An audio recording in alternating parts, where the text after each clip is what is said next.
Dans le fond, que l'on se réconcilie, que l'on redécouvre notre littérature, dans le fond. Mais c'est surtout, oui, mais c'est notre littérature, mais pas seulement, notre langue qui nous découvre les nuances du réel. Tout ce livre, hein, comme vous l'avez vu, n'est pas un panorama ou un énième état des lieux des avancées du wokisme. C'est exclusivement les ressources qui sont les nôtres. Le sous-titre du livre est l'esprit français contre le wokisme. Oui. Il nous faut faire rentrer dans leur lit ces identités particulières qui ont investi l'espace public, l'espace politique, dont justement nous sommes un des rares pays qui ne leur faisait pas don. Donc vous dites qu'on a encore des ressources civilisationnelles, mais ça passe quand même par l'éducation nationale.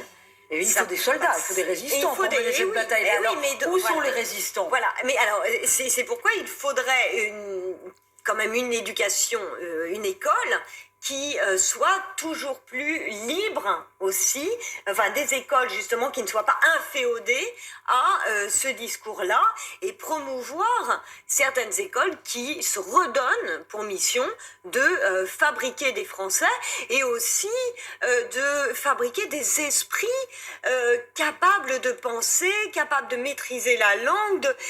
C'est parce que c'est bien. En fait, l'esprit critique se réduit à quoi dans l'éducation nationale?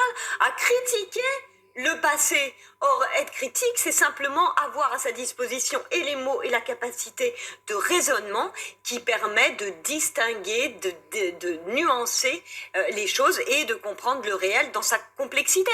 Parce que si le wokisme séduit tant, si ces idéologies séduisent tant, c'est parce qu'elles vont vers le réel compliqué, avec des idées simples. Nous, à l'école, justement, notre tâche, quand j'enseignais et quand on enseigne, doit être de donner à aimer la complexité, parce que le réel, il est compliqué. Il reste 40 minutes. Quelle serait la formation politique, quel serait l'homme politique, la femme politique, qui pourrait, a priori, fédérer, dans le fond, cette résistance, cette dissidence-là? Moi, je suis sur la ligne, quand même, d'Éric Zemmour. Je pense qu'il faut arriver à fédérer, d'Éric Zemmour ou de tous ceux qui sont disposés à se mettre au service de cette finalité de donner une traduction politique à la volonté du peuple.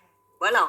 Alors que ce soit Michel Onfray aussi, le projet qui est le sien, j'aimerais qu'on dépasse toutes ces querelles d'ego et que nous, intellectuels, on s'engage beaucoup plus, parce que il y a aussi, alors on parle d'impuissance politique, mais je veux dire, ce bavardage perpétuel, ça fait combien d'années que les livres se publient? C'est cela, moi, qui me désole, c'est que j'ai sans doute l'âme très militante, mais je n'écris pas des livres pour qu'on aille les reposer sur l'étagère, et puis bon, on continue de déplorer le monde comme il ne va pas, et puis nous on continue, on écrira le prochain livre. Donc là, je crois, moi, que c'est le dernier sur cette question.